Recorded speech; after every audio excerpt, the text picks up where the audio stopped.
Next, we will discuss about cephalosporins. સિફેલોસ્પોરિન એ એક ડ્રગનું બીજું group છે. જેવી રીતે આપણે પેનિસિલિન ભણ્યા હતા એવી રીતે બધા અલગ અલગ હવે ડિટેલમાં ગ્રુપ આવશે. એ ગ્રુપની અંદર જો ક્વેશ્ચન મેં પહેલા પણ કીધેલું હતું, આખો ગ્રુપ પણ પૂછાઈ શકે છે અથવા તો એની અંદર કોઈ પણ એક્ઝામ્પલ આવતા હોય એ ડ્રગ સ્પેસિફિક એક્ઝામ્પલ તરીકે પણ પૂછી શકે છે અને એ ડ્રગ એકલી પણ પૂછી શકે છે. ઓકે, તો બી કેરફુલ. Cephalosporin શું છે તો કે the cephalosporin are the antibiotics which bind the bacterial enzyme which is necessary for the formation of bacterial cell wall. શું છે? આ પણ એક એન્ટીબાયોટિક ડ્રગ છે. શેમાં યુઝ થાય છે તો કે bind the bacterial enzyme which is necessary for the formation of bacterial cell wall. કે શેમાં કામ આપે છે તો કે બેક્ટેરિયલની સેલ વોલ સાથે એ જોડાઈ જશે અને બાઇન્ડ થઈ જશે એનું એન્ઝાઇમ, જે આ ડ્રગનો એન્ઝાઇમ છે એ, અને એ શું કરશે, આ બેક્ટેરિયાની જે સેલ વોલ જ્યાં બનતી હોય ત્યાં એને નુકસાન કરશે, એટલે કિલ કરી નાખશે. The cell wall of bacteria is formed and the bacteria is die. Okay, એટલે છેલ્લે લાસ્ટમાં શું થઈ જશે, બેક્ટેરિયા ડાય થઈ જશે. એટલે મોસ્ટલી એન્ટીબાયોટિક જે ડ્રગ છે, એન્ટીબાયોટિકનું મૂળ કામ શું હોય, બેક્ટેરિયાને કિલ કરી નાખવા અથવા બેક્ટેરિયાનો ગ્રોથને અટકાવવો. The cephalosporins are bactericidal. Bactericidal એટલે શું કરે છે, બેક્ટેરિયાને કિલ કરે છે. નેક્સ્ટ છે એનું ક્લાસિફિકેશન આપેલું છે. એમાં 5 ટાઈપ્સ છે તો કે first generation, second generation cephalosporin, third generation, fourth generation અને ઓરલ સિફેલોસ્પોરિન. આ બધું આપણે ડિટેલમાં ભણીશું. ફર્સ્ટ આપેલું છે ફર્સ્ટ જનરેશન સિફેલોસ્પોરિન. તો કે first generation injectables cephalosporins are useful against staphylococcal infection. જ્યારે સ્ટેફાઇલોકોકલ ઇન્ફેક્શનના એટલે બેક્ટેરિયાના કારણે ઇન્ફેક્શન થયેલું હોય ત્યારે આપણે કઈ ડ્રગ યુઝ કરશું તો કે ફર્સ્ટ જનરેશન સિફેલોસ્પોરિન. એના એક્ઝામ્પલ આપેલા છે નીચે. એની અંદર કઈ કઈ ડ્રગ આવે તો કે સેફાઝોલિન સોડિયમ, સેફેરેડિન, સેફ્રલડિડિન એન્ડ સેફેલ્થોથિન. એ બધા એક્ઝામ્પલ છે. એમાંથી એકાદ બે એક્ઝામ્પલ તમારે યાદ રાખવાના છે અને બુકની અંદર આ બધા એક્ઝામ્પલ ડિટેલમાં સમજાવેલા છે. મે બી હવેથી હું ખાલી એક એક એક્ઝામ્પલ જ સમજાવીશ તમને. તમારે એક્ઝામની અંદર પૂછાશે, એફ ક્વેશ્ચન પૂછાય કે સિફેલોસ્પોરિન એક્સપ્લેન કરો અને ફર્સ્ટ જનરેશન ડ્રગ સમજાવો. ઓકે, એક એક્સપ્લેન કરો. તો એમાંથી તમારે કોઈ પણ એક ડ્રગ લખવાની છે અથવા એક ડ્રગ એક્સપ્લેન કરવાની છે. પણ જો તમને મેં સમજાવેલી ડ્રગ નથી, મીન્સ કે અઘરી પડે છે કે એવું કંઈ લાગે, તો બુકની અંદર, બધા પાસે બુક છે જ હવે, બુકની અંદર બીજી ઘણા બધા એક્ઝામ્પલ આપેલા છે. તમે એ પણ લખી શકો છો. એવું જરૂર નથી કે હું જે એક્ઝામ્પલ કરાવી રહ્યું છું એ જ એક્ઝામ્પલ. એ બુકની અંદર વાંચજો, બીજા એક્ઝામ્પલ ના ખબર પડે ત્યાં પૂછી લેજો, પણ તમે તમારી રીતે કરી શકો છો. અને બેટર છે કે હું જે એક્ઝામ્પલ કરાવું એ કરો તો વધારે સારું. પણ બીજા પણ જોવાના છે, હું નથી કહેતી કે એ સાવ જોવાના જ નથી. Then છે second generation cephalosporins. તો કે second generation injectable cephalosporins act against the staphylococcus and some of the gram negative organisms. જે ફર્સ્ટ જનરેશન હતી એ ખાલી કોના ઉપર અસર કરતી હતી તો કે જે સ્ટેફાઇલોકોકલ જે બેક્ટેરિયા છે એના કારણે જો ઇન્ફેક્શન થયું હોય તો ખાલી એના ઉપર જ. અને સેકન્ડ જનરેશન બેમાં કામ કરશે. તો કે સ્ટેફાઇલોકોકલનું ઇન્ફેક્શન હોય તો પણ અને ગ્રામ નેગેટિવ ઓર્ગેનિઝમ્સની અંદર કોઈ પણ ઇન્ફેક્શન થયેલું હોય તો પણ. એની અંદર કઈ કઈ ડ્રગ આવે તો કે સેફ્યુરોક્સિન, સેફેમેન્ડોલ, દેન સિફોક્સિટીન. આ બધા ડ્રગના નામ છે. દેન છે થર્ડ જનરેશન સિફેલોસ્પોરિન. તો કે this injectable cephalosporin are effective against gram negative organisms. ખાલી કોના ઉપર વર્ક કરે છે? ગ્રામ નેગેટિવ ઓર્ગેનિઝમ્સ ઉપર. They have no action against staphylococcal. Staphylococcal બેક્ટેરિયાને કારણે ઇન્ફેક્શન થયેલું હોય તો થર્ડ જનરેશન કામ કરતી નથી.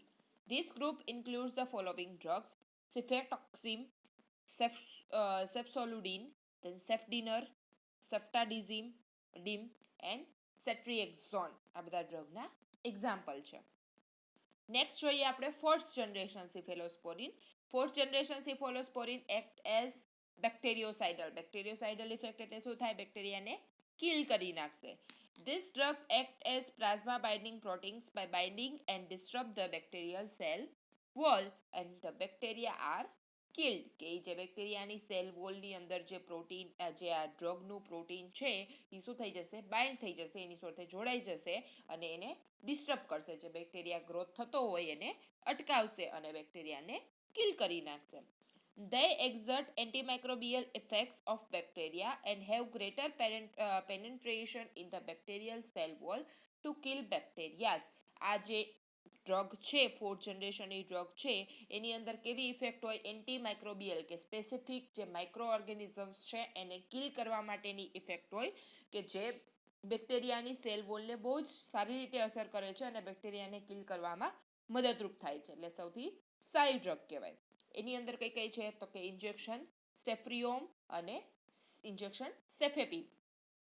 અને લાસ્ટ આવે છે ઓરલ સિફેલોસ્પોલિન. આ બધી કઈ હતી? ફોર્થ જનરેશન સુધી બધા ઇન્જેક્ટેબલ હતું. જો બધામાં લખેલું હતું કે ઇન્જેક્ટેબલ એટલે ઇન્જેક્શન થ્રુ આપવાની છે, અને એક ઓરલ થ્રુ પણ અપાય. તો કે એ કેવી રીતે કામ કરશે? The oral cephalosporin have some action of injectable of first generation cephalosporins. કેના જેવું કામ કરે છે? જે ફર્સ્ટ જનરેશન એટલે ખાલી સ્ટેફાઇલોકોકસ જે બેક્ટેરિયાને કારણે ઇન્ફેક્શન થયેલું હોય એ જ જે ડિઝીઝ છે એની અંદર જ કામ આવશે.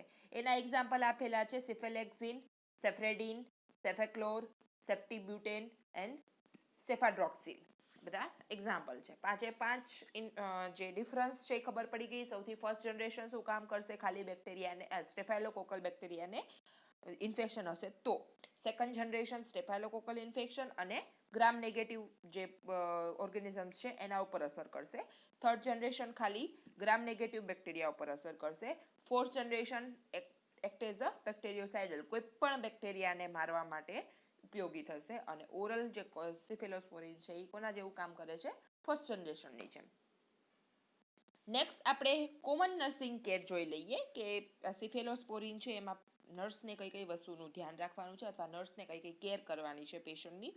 Two assess sensitivity to penicillins and cephalosporins, કે જે પેનિસિલિનને કારણે અથવા તો જે પેશન્ટને સિફેલોસ્પોરિન આપેલી છે, એન્ટીબાયોટિક આપેલી છે, એના કારણે એની બોડીની સેન્સિટિવિટી એટલે કે એનું જે સેન્સેશન છે, કેવું રિએક્શન છે એ ચેક કરવાનું, અસેસ કરવાનું.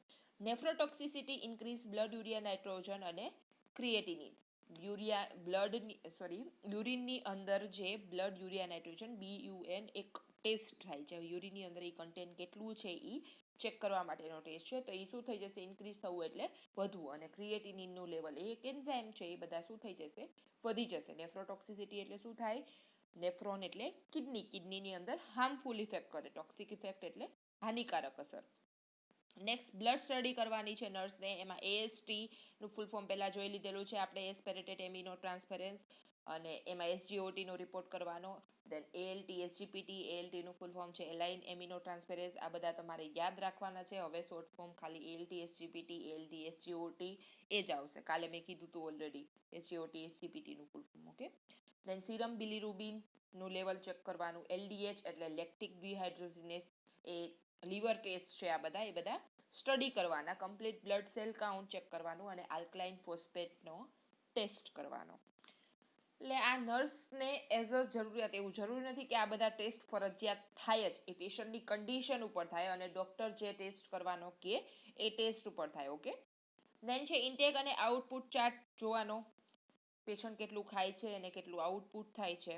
દેન બોવેલ પેટર્ન એવરીડે ચેક કરવાની. જો સિવિયર ડાયરિયા થયા હોય તો ડ્રગને બંધ કરી દેવાની, ડિસકન્ટિન્યુ કરી દેવાની. યુરિન આઉટપુટ ચેક કરવાનું. એમાં if urine output decrease inform prescriber, it may indicates nephrotoxicity, કે જો એ યુરિનનું આઉટપુટ ઓછું થઈ જાય તો આપણે જે પ્રિસ્ક્રાઇબર એટલે કે જે ડ્રગ લખી દીધી હોય છે ડોક્ટરે, એને ઇન્ફોર્મ કરવાનું. અને કેમ? તો કે કોઈ બીજો વધારાનો પ્રોબ્લેમ ના થાય. નેફ્રોટોક્સિસિટી એટલે કે વધારે પડતું જે કિડનીને પ્રોબ્લેમ થાય છે એ ના થાય એટલા માટે. એલર્જીક રિએક્શન ચેક કરવાનું. એમાં પેશન્ટને rash, urticaria, pruritus, chills, fever, joint pain, angioedema which may develop few days after the therapy begins, કે જ્યારે થેરાપી ચાલુ થાય એના થોડાક દિવસ પછી આવું એલર્જીક રિએક્શન જોઈ શકાય છે. રેસ એટલે શરીર ઉપર એટલે સ્કિન ઉપર રેસીસ જોવા મળે. અર્ટિકેરિયા દેટ ઇઝ જે ઇન્ફેક્શન કીધું હતું એ રીતનું, કે શરીરની સ્કિન ઉપર રેસીસ થઈને સ્વેલિંગ થતું જોવા મળે. પ્યુરાઇટિસ એટલે પશ કલેક્શન થઈ શકે. ચિલ્સ ઠંડી લાગવી. ફીવર એટલે તાવ આવવો. જોઈન્ટ પેઇન થાય. એન્જીઓએડીમા એટલે સોજો ચડવો. ઓકે. અને આ બધું ક્યારે થાય? તો કે થેરાપી ચાલુ કર્યા પછી. દેન છે bleeding ગમ્સ, હિમેચુરિયા, ઇકિમોસિસ, Then perennial itching, malaise, redness, pain, swelling, change in cough and sputum. આ બધું પણ થઈ શકે છે. બ્લીડિંગ ગમ્સ એટલે મોઢામાંથી લોહી નીકળવું, હિમેચુરિયા એટલે યુરિનની અંદર બ્લડ, ઇકિમોસિસ ધેટ ઇઝ ઇન્ફેક્શન છે, એક જાતનું સ્કિનનું ઇન્ફેક્શન જ છે. દેન પેરેનિયલ ઇચિંગ એટલે પેરેનિયલ પાર્ટની અંદર ઇચિંગ થાય, મલાઇઝ એટલે વીકનેસ છે, મીન્સ નો ગમે, ઇરિટેશન થાય. દેન રેડનેસ થતું જોવા મળે, પેઇન થઈ શકે, સ્વેલિંગ થઈ શકે કોઈ પણ જગ્યાએ, કફ થઈ શકે અથવા સ્પુટમ એટલે કે જે ગળફા નીકળે એ પણ આવી શકે. Do not break, crush or chew extended release tablet, કે જ્યારે પેશન્ટને ટેબ્લેટ આપીએ ત્યારે એને તોડીને નહીં આપવાની, ભૂકો કરીને નહીં આપવાની, કે એ ધ્યાન રાખવાનું કે પેશન્ટ મોઢામાં નથી રાખતો ને આપણે વયા ગયા પછી કાઢી નાખે, તો એવી રીતે પૂરેપૂરી ટેબ્લેટ એ ગળી જાય ત્યાં સુધી ઇવેલ્યુએશન કરવાનું. The therapeutic response of the treatment decrease symptoms of the disease and infection be assessed, કે આ જે બધા સિમ્પટમ્સ થાય છે એ ટ્રીટમેન્ટ કઈ એટલે આ ટ્રીટમેન્ટને કારણે થાય છે તો એ કેટલા પ્રમાણમાં થાય છે એ બધા સિમ્પટમ્સ આપણે જોવાના, બને તો એને ઓછા કરવાની ટ્રાય કરવાની, અને ઇન્ફેક્શન કેટલું વધારે છે આ એન્ટીબાયોટિક ડ્રગ આપેલી છે તો એ ચેક કરવાનું. The negative culture sensitivity test, જે આ સેન્સિટિવિટીનો ડ્રગ એન્ટીબાયોટિક આપેલી હોય તો એને ટેસ્ટ કરવાનો, તો એ કેવો આવવો જોઈએ, નેગેટિવ આવવો જોઈએ, સો કે ઇન્ફેક્શન નથી લાગતું પેશન્ટને. If the patient is diabetic, blood sugar level should be monitored regularly. જો પેશન્ટને ડાયાબિટીસ છે તો એનું blood sugar level regularly check કરવાનું છે. Patient should be advised not to drink alcohol. શું ટ્રાય કરવા, પેશન્ટને કહેવાનું કે તમારે આલ્કોહોલ ડ્રિંક નથી કરવાનું. The take all medicines treatment prescribed for length of time as orders by the physician, કે જે ડોક્ટરે આપણને લખી દીધેલો છે એ જ ટાઈમે દવા આપવાની ટ્રાય કરવાની. ધારો કે સવારે 8 વાગે કીધેલું છે, સાંજે 8 વાગે કીધેલું છે, તો બરોબર ટાઈમે પેશન્ટને દવા મળી રહે એ ધ્યાન રાખવાનું as a nurse. The patient should explain if he or she has complained of sore throat, fatigue, diarrhea, fever, joint pain to doctor or nurses on duty, કે જો પેશન્ટને આમાંથી કોઈ થાય છે પ્રોબ્લેમ, કે એને સોર થ્રોટ થાય, ગળામાં છાલા પડાવે એવું લાગે, સુકાતું એવું લાગે, ફેટિક લાગે, ડાયરિયા થઈ ગયા હોય એવું લાગે, ફીવર આવે, જોઈન્ટ પેઇન થાય, તો એ ડોક્ટર અને નર્સ જે ડ્યુટી ઉપર હોય એને જાણ કરવાની. હવે આપણે જે આ ગ્રુપ જોયા એમાંથી એક એક્ઝામ્પલ જોઈએ. એમાં પહેલું આપેલું છે સિફાઝોલિન, that is સિફાઝોલિન સોડિયમ નામે પણ ઓળખાય છે. It is a broad spectrum bactericidal semi-synthetic cephalosporin. કેવી છે? બેક્ટેરિયોસાઇડલ છે અને સેમી સિન્થેટિક છે. આ બધા મિનિંગ આપણે ફર્સ્ટ પેનિસિલિનનું જ્યારે ઇન્ટ્રોડક્શન જોયું ત્યારે જ ભણી ગયા છે, તો એના મિનિંગ યાદ રાખજો. It is an antibiotic for perennial administration, કે જ્યારે ક્યારે વધારે યુઝ થાય છે, પેરિનિયલ એરિયાની અંદર વધારે પડતું ઇન્ફેક્શન અથવા તો પ્રોબ્લેમ થયો હોય ત્યારે એન્ટીબાયોટિક તરીકે યુઝ કરીએ છીએ. The injection of cefazolin sodium is administered intramuscular or intravenously, કાં તો IM આપવાનું અને કાં તો IV આપવાનું. Cefazolin is first generation cephalosporin available under following names: injection azolin, sezolin અથવા તો રેફ્લિનેટ. એ ફર્સ્ટ જનરેશન ડ્રગ છે સિફેલોસ્પોરિનની અને એના અલગ અલગ નામ આપેલા છે.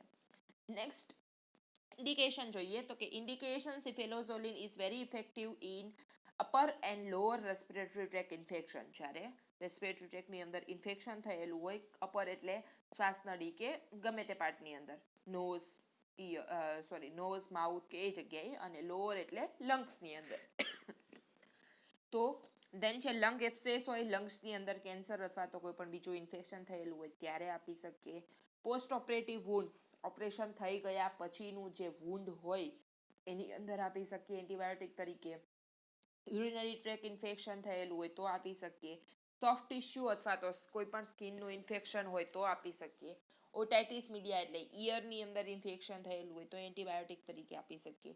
નિયોનેટલની અંદર કોઈ પણ ઇન્ફેક્શન હોય, નિયોનેટલ એટલે નાના બાળકની અંદર, then ગાયનેકોલોજીકલ અને ઓબ્સ્ટેટ્રિકલ ઇન્ફેક્શન હોય તો આપી શકીએ. It is effective against gram positive અને ગ્રામ નેગેટિવ માઇક્રો ઓર્ગેનિઝમ્સ, એટલે બંને માઇક્રો ઓર્ગેનિઝમ્સ ઉપર ઇફેક્ટ કરે છે, પોઝિટિવ અને નેગેટિવ. નેક્સ્ટ એના કોન્ટ્રાઇન્ડિકેશન આપેલા છે તો કે patient with known allergy to cephalosporin group of medicine, કે પેશન્ટને ખબર હોય કે મને આ ડ્રગ લેવાથી શું કહેવાય એલર્જી થાય છે તો આપણે નહીં આપવાની.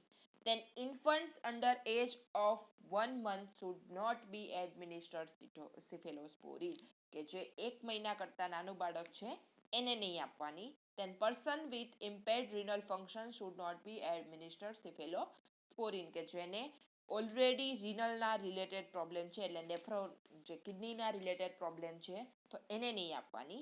If individuals is having history of hypersensitivity to penicillin, do not administer cephalosporin. જો પેશન્ટને પહેલા ક્યારેક આ પેનિસિલિન આપેલી હોય અથવા એન્ટીબાયોટિક આપેલી હોય એના કારણે બોડીની અંદર હાઇપરસેન્સિટિવિટી થઈ જતી હોય તો તો ધ્યાન રાખવાનું, તો આ વખતે પણ એડમિનિસ્ટર નહીં કરવાની.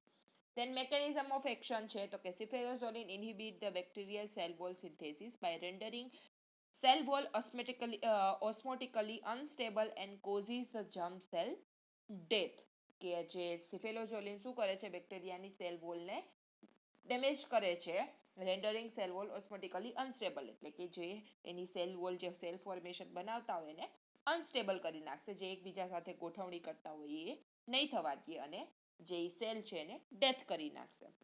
ડોઝ આપેલો છે તો કે એડલ્ટની અંદર કેવી રીતે આપશું, 500 mg to 1 gram IV or IM 6 to 8 hourly. કેટલી આપવાનો ડોઝ, 500 mg નો ડોઝ આપવાનો, IV અથવા તો IM આપવાનું અને 6 થી 8 કલાકે આપવાનું.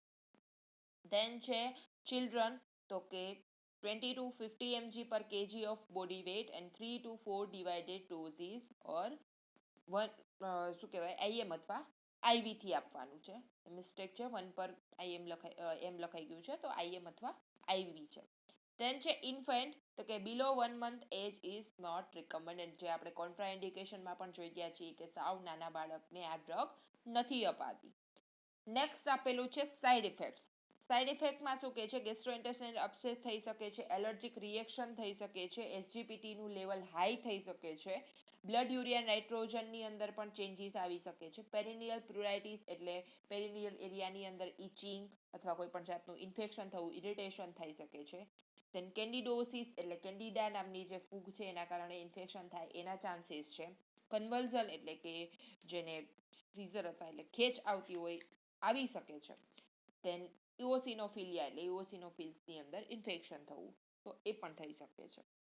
નેક્સ્ટ છે ટ્રીટમેન્ટ ઓફ એનાફિલેક્સિસ, કે આ ડ્રગ લેવાને કારણે જો આપણને કદાચ પેશન્ટને કદાચ શોક આવે તો ડાયરેક્ટલી કયું ઇન્જેક્શન આપશો, તો કે એપિનેફ્રિન આપેલું છે અથવા એડ્રિનાલિન એનું બીજું નામ છે, અથવા એન્ટીહિસ્ટામાઇન અને રિસસિટેશન કરી શકો છો. રિસસિટેશન શું છે એ લાઈફ સેવિંગ પ્રોસિજર છે, તો એ ડિટેલમાં તમને MSN ની અંદર પ્રોસિજર આવશે, CPR. ઓકે, નેક્સ્ટ આના બ્રાન્ડ નેમ આપેલા છે તો કે ઇન્જેક્શન સેફેઝોલિન 500 mg 1 ગ્રામ માં હોઈ શકે, એઝોલિન, દેન સ્પોરેન, સ્પોરીડેક્સ અને ટ્રેન્સફોર, એ બધા આના નામ છે. નેક્સ્ટ આપણે જોઈએ આના માટેની નર્સિંગ કેર તો કે ટુ અસેસ સેન્સિટિવિટી ટુ સિફેલોસ્પોરિન્સ ઓર પેનિસિલિન્સ, કે જે આ પેનિસિલિન આપ્યા પછી કઈ સેન્સિટિવિટી બોડીની અંદર જોવા મળે છે એ ચેક કરવાની. નેફ્રોટોક્સિસિટી છે અથવા તો બ્લડ યુરિયા નાઇટ્રોજનનું લેવલ આપણે જોઈ લીધું, સાઇડ ઇફેક્ટમાં ઇન્ક્રીઝ થઈ શકે છે તો એ થયું છે કે નહીં એ ચેક કરવાનું. ઇન્ટેક આઉટપુટ ચાર્ટ જોવાનો, બ્લડ સ્ટડીઝ કરવાની, એમાં AST, SGOT, ALT, SGPT, HP અને આલ્કલાઇન ફોસ્ફેટના લીવર ટેસ્ટ કરવાના. The urine output if decrease indicates the nephrotoxicity, કે જો યુરિન આઉટપુટ ઘટે તો આપણે નેફ્રોટોક્સિસિટી છે કે નહીં એ ચેક કરવાની, એટલે કે એ બતાવે છે તો આપણે ધ્યાનમાં રાખવાનું. ટુ ઓબ્ઝર્વ એલર્જીક રિએક્શન, એમાં રેસિસ થયેલા હોય, અર્ટિકેરિયા, ફીવર છે, ચિલ્સ છે, જોઈન્ટ પેઇન છે, આફ્ટર થેરાપી ઇઝ સ્ટાર્ટેડ, કે થેરાપી ચાલુ કર્યા પછી આવું એલર્જીક રિએક્શન આવે છે કે નહીં એ ચેક કરવાનું. If patient is diabetic, blood glucose level check કરવાનું, અને to observe bowel pattern, severe diarrhoea, fever, joint pain, rash, change in a cough and sputum. Nursing care આપણે પહેલા પણ કીધેલું છે કે બધાની અંદર તમે સેમ લખી શકો છો, પણ સ્પેસિફિક ના યાદ રાખવી હોય તો, અને અલગ અલગ ડ્રગની વાઇઝ તમે વાંચી લેજો, બધાની અંદર સેમ જ હોય મોસ્ટલી. નેક્સ્ટ ડ્રગ આપણે જોઈએ સેકન્ડ જનરેશન ડ્રગ છે તો કે cefaclor. It is a semi synthetic cephalosporin of second જનરેશનની ડ્રગ છે. It has been broad spectrum antibacterial activity. It inhibits the cell wall synthesis of bacteria, કે જે બેક્ટેરિયાનું cell wall થતું જે સેલ વોલ છે એને સિન્થેસિસ એટલે અટકાવી દેશે અને એને કિલ કરવામાં મદદ કરશે. The cell wall becomes unstable osmotically and bursts, causing death of disease causing bacteria. કે જે એની સેલ વોલ છે એને ઓસ્મોટિકલી બર્સ્ટ કરી નાખશે, ખરબચડી કરી નાખશે, એનું સેલ વોલનું જે ફોર્મેશન છે એને અટકાવી દેશે અને એના કારણે બેક્ટેરિયા ડેથ થઈ જશે. Then mechanism of action છે તો કે Cefaclor inhibits the bacterial cell wall synthesis. It renders the cell wall osmotically unstable, causing the microorganism cell death. આમાં જો ઇન્ટ્રોડક્શન ની અંદર પણ જે ડ્રગ છે સિમ્પલ સૌથી પહેલા એનું ઇન્ટ્રોડક્શન આપેલું, એના પછી મેકેનિઝમ ઓફ એક્શન આપેલું. જે ઇન્ટ્રોડક્શન છે એ જ મેકેનિઝમ ઓફ એક્શનમાં લખીએ છીએ, તો તમારે 2 વખત ના લખવું હોય તો પણ ચાલે. સિમ્પલી તમે એ ડ્રગ કઈ છે એનું ઇન્ટ્રોડક્શન આપીને મેકેનિઝમ ઓફ એક્શનમાં પણ ડિટેલમાં સમજાવી શકો છો કે આ સેલ વોલને ડેથ કરે છે અથવા તો જે માઇક્રોઓર્ગેનિઝમ્સ છે એને ડેથ કરવા માટે કામ આવે છે. નેક્સ્ટ ડોસેસ જોઈએ તો કે એડલ્ટની અંદર 250 થી 500 mg આપવાનું પર 8 hourly for 7 to 10 days. Maximum dose per day not to exceed more than 4 grams. એટલે સૌથી વધારે, એટલે જો તમે ડોઝ વધારવા ઈચ્છતા હોય 8 અવરલી આપીએ એટલે એક દિવસની અંદર કેટલી વખત આપવાનું થાય? 3 વખત આપવાનું થાય. જો 500 mg નો ડોઝ આપતા હોય તો 1500 ગ્રામ mg થઈ જશે, તો એ કેટલું થયું?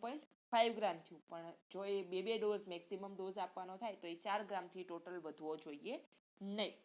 ચિલ્ડ્રનની અંદર છે 20 mg પર kg ઓફ બોડી વેઇટ, અને એ પણ ક્યારે આપવાનું? 8 કલાકે અને ઇક્વલ ડોઝમાં ડિવાઇડ કરીને આપવાનું. કે 20 mg 8 કલાકમાં આપવાનું છે તો 4 કલાકે પણ તમે આપી શકો છો ડિવાઇડ કરવાનું થાય તો.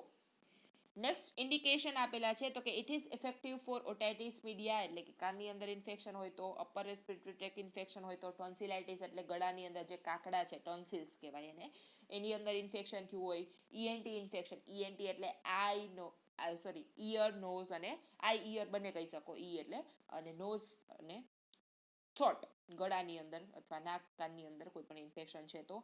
પાયોડર્મા એટલે ડર્મિસ લેયરની અંદર એક બેક્ટેરિયા છે પાયોડર્મા, દેટ ઇઝ એના લીધે ઇન્ફેક્શન થાય. સેલ્યુલાઇટિસ એટલે જે સેલ છે આપણા બોડીના એની અંદર ઇન્ફેક્શન થાય. પોસ્ટ ટ્રોમેટિક ઇન્જરી એટલે કે કોઈ પણ વાગેલું હોય અને એ રિકવર થતા એમાં પાછું આપણને ખબર પાકે ને એવું બધું થાય, ધેટ ઇઝ પોસ્ટ ટ્રોમેટિક. અથવા પોસ્ટ ઓપરેટિવ વુન્ડ કે કોઈ પણ ઓપરેશન થયા પછી એનો જે વુન્ડ છે એમાં કોઈ ઇન્ફેક્શન લાગે અથવા યુટીઆઈ હોય ત્યારે.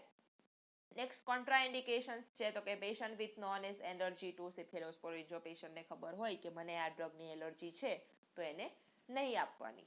દેન છે સાઇડ ઇફેક્ટ્સ તો કે hypersensitivity reaction, diarrhoea, nausea, vomiting થઈ શકે. હિપેટાઇટિસ એટલે હિપેટિક એટલે લીવરની અંદર ઇન્ફેક્શન થઈ શકે. દેન ઇઓસિનોફિલિયા થઈ શકે. જેનાઇટલ પ્યુરાઇટિસ એટલે જેનાઇટલ એરિયાની અંદર ઇચિંગ ને એ બધું. વજાઇનાઇટિસ એટલે વજાઇનાની અંદર ઇન્ફેક્શન. હેડેક થઈ શકે, ફીવર થઈ શકે અને ચિલ્સ થઈ શકે. આ બધી એની સાઇડ ઇફેક્ટ છે. સાઇડ ઇફેક્ટ ને મોસ્ટલી ડ્રગની અંદર તમને બધું સેમ જ લાગશે, પણ તમારે ખાસ શું એની મેકેનિઝમ ઓફ એક્શન અને એની જે ગ્રુપ આવતું હોય કે એ શેમાં આવે છે, એન્ટીબાયોટિકમાં આવે છે, એન્ટી વાયરલમાં આવે છે કે સમથિંગ એન્ટી ટ્યુબરકલ કે જે આવતી હોય ડ્રગ, એ બધી અલગ અલગ પાર્ટ્સ છે અને એ ધ્યાન રાખવાનું. ડ્રગ ઇન્ટરેક્શન આપેલું છે તો કે increase nephrotoxicity if injection gentamicin or tobramycin administered with cefaclor. જો આ ડ્રગ આપીએ એની સાથે જો આ ડ્રગ બીજી એન્ટીબાયોટિક જેન્ટામાઇસિન અને ટોબ્રામાઇસિન આપવામાં આવે તો વધારે પડતી નેફ્રોટોક્સિસિટી થઈ શકે છે, એટલે એ ધ્યાન રાખવાનું કે 2 એન્ટીબાયોટિક એક સાથે નહીં આપવાની. નેક્સ્ટ એના બ્રાન્ડ નેમ આપેલા છે તો કે કેપ્સ્યુલ કેપ્ફ્લોર, વર્સેફ, જેનક્લોર અને હેલોસેફ. નેક્સ્ટ આપણે જોઈએ નર્સિંગ કેર તો કે to assess sensitivity to cephalosporins, nephrotoxicity, blood urea nitrogen S creatinine check કરવાનું, ઇન્ટેક આઉટપુટ ચાર્ટ જોવાનો, બ્લડ સ્ટડીઝ કરવાની, બોવેલ પેટર્ન ચેક કરવાની, એલર્જીક રિએક્શન છે કે નહીં એ જોવાનું. જો મેડિસિન્સ લીધેલી હોય એના કારણે આ ગેસ્ટ્રોઇન્ટેસ્ટાઇનની અંદર કોઈ પ્રોબ્લેમ છે કે નહીં એ ચેક કરવાનું. ડુ નોટ બ્રેક કસ એન્ડ ચૂ ટેબ્લેટ્સ, તેને તોડવાની નથી અને ક્રશ નથી કરવાની, અને ચૂ એટલે ચગરવાની પણ નથી. ઇફ પેશન્ટ ઇઝ ડાયાબિટીક તો બ્લડ સુગર લેવલ ચેક કરવાનું. પેશન્ટને કહેવાનું કે આલ્કોહોલ નથી લેવાનું જ્યારે ડ્રગ ચાલતી હોય ત્યારે, અને પ્રિસ્ક્રાઇબ મેડિકેશન જ્યારે ટાઈમલી આપવાની ટ્રાય કરવાની, કે જેને પ્રિસ્ક્રિપ્શન આપ્યું છે જે ડૉક્ટરે ટાઈમ લખી દીધો છે એ ટાઈમે, અને સોર થ્રોટ કે બ્લીડિંગ છે કે નહીં એ ચેક કરતું રહેવાનું. નેક્સ્ટ ડ્રગ્સ છે that is Ceftriaxone, a third generation drug છે ceftriaxone. It inhibits the synthesis of bacterial cell wall, which makes the bacterial cell wall osmotically unstable and leads to the cell death. કે જે mostly બેક્ટેરિયોસાઇડલની એ જ effect હોય કે એનું શું કામ છે, બેક્ટેરિયોસાઇડલ નામ પડ્યું એટલે કે સેલ વોલને ડેમેજ કરીને સેલને શું કરવાનું છે, ડેથ કરવાનું છે. Ceftriaxone is available in the form of injection. Injection ceftriaxone 125 mg, 250 mg, 500 mg અથવા તો 1 ગ્રામની વાઇલની અંદર અવેલેબલ હોય માર્કેટની અંદર, અને એના ટ્રેડ નેમ આપેલા છે તો કે કેડીસેપ્ટ, સિફેલ, સિફેક્ઝોન, એક્સ્ટ્રાસેફ એક્સેટ્રા. એના ડોઝ કીધેલું છે કે 1 થી 2 ગ્રામ 1 વાઇલ ડેઈલી, એટલે કે એક વાઇલની અંદર આપણે પહેલા પણ જોયેલું હતું કે 1 થી 1 ગ્રામની વાઇલ આવે તો કાં તો 2 આપવાની કાં તો 1 આપવાની. ચિલ્ડ્રનની અંદર કીધેલું છે 50 થી 75 mg પર kg બોડી વેઇટ, કે જે બોડીનો વેઇટ હોય એને મલ્ટીપ્લાય કરવાના જે ડોઝ છે એની સાથે, અને ચિલ્ડ્રનની ડોઝ આપવામાં આવે છે. ધેન ઇન્ડિકેશન આપેલા છે સેપ્ટિસેમિયા, એટલે કે ઇન્ફેક્શન છે આ પણ બોડીની અંદર, સેપ્ટિક ઇન્ફેક્શન, કોઈ પણ બોડી પાર્ટની અંદર અંદરના પાર્ટમાં ઇન્ફેક્શન થાય એને સેપ્ટિસેમિયા કહેવાય. ધેન ટાઇફોઇડ થયેલો હોય, ટાઇફોઇડ થયેલો હોય ત્યારે યુઝ થઈ શકે, મેનિન્જાઇટિસની અંદર યુઝ થઈ શકે, યુટીઆઈ એટલે યુરિનરી ટ્રેક્ટ ઇન્ફેક્શનની અંદર યુઝ થઈ શકે, પોસ્ટ ઓપરેટિવ સર્જિકલ ઇન્ફેક્શન અથવા તો બોનની અંદર કોઈ ઇન્ફેક્શન હોય ત્યારે આપી શકીએ. મેકેનિઝમ ઓફ એક્શન શું છે તો કે it makes the inhibit bacterial cell wall synthesis અને render the bacterial cell wall osmotically unstable causing death of microorganisms, કે જે સેલ વોલ છે એને શું કરી નાખશે, એની જે બરોબર ફોર્મેશન થતું હોય એને અટકાવી દેશે અને સેલને ડેથ કરી નાખશે, એટલે માઇક્રોઓર્ગેનિઝમ્સ કિલ થઈ જશે. It is useful in genital, rectal, pharyngeal, gonorrhoea and other disease. બધા ડિસીઝ ઇન્ફેક્શનના નામ આપેલા છે કે જો જેનેટલ ઇન્ફેક્શન હોય, રેક્ટલ ઇન્ફેક્શન હોય ત્યારે વધારે પડતું યુઝ થાય છે. કોન્ટ્રાઇન્ડિકેશન શું કીધા છે, હાઇપર સેન્સિટિવિટી ટુ સિફેલોસ્પોરિન. સિફેલોસ્પોરિન લેવાથી જો પેશન્ટને હાઇપર સેન્સિટિવિટી થઈ જતી હોય તો નહીં આપવાની. Use with caution during pregnancy and lactation, કે જ્યારે પ્રેગ્નન્સી હોય મધરને અથવા તો બ્રેસ્ટ ફીડિંગ, લેક્ટેશન એટલે બ્રેસ્ટ ફીડિંગ કરાવવું બેબીને, તો એ જ્યારે બ્રેસ્ટ ફીડિંગ કરાવતી હોય ત્યારે ડોક્ટરની સલાહથી અથવા તો ધ્યાન રાખીને લેવાની એન્ટીબાયોટિક.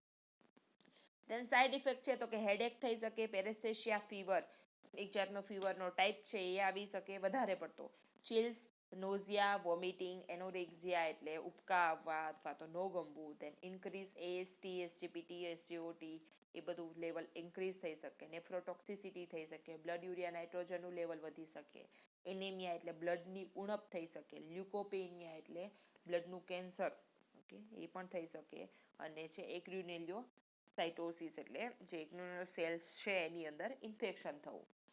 નેક્સ્ટ ડ્રગની ઇન્ટરેક્શન આપેલી છે તો કે રિએક્શન વિથ આલ્કોહોલ. આલ્કોહોલ નથી લેવાનું એ આપણે નર્સિંગ કેરમાં કહીએ છીએ. There are increased toxicity with aminoglycosides, furosemide and colistin. જો ડ્રગ આપવામાં આવે તો એ શું કરશે, ભેગી એની ટોક્સિસિટી વધારશે, તો એ ધ્યાન રાખવાનું છે.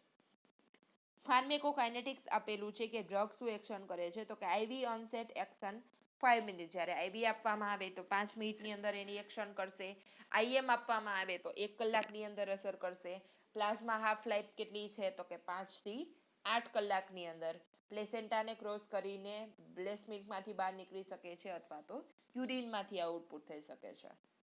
બ્રાન્ડ નેમ્સ આપેલા છે, ઇન્જેક્શન સેટ્રિએક્ઝોન, સેફેઝોન, એક્ઝોન, ગ્રામોસેફ, મોનોસેફ, ઝેફોન અને ઝેટ્રિક.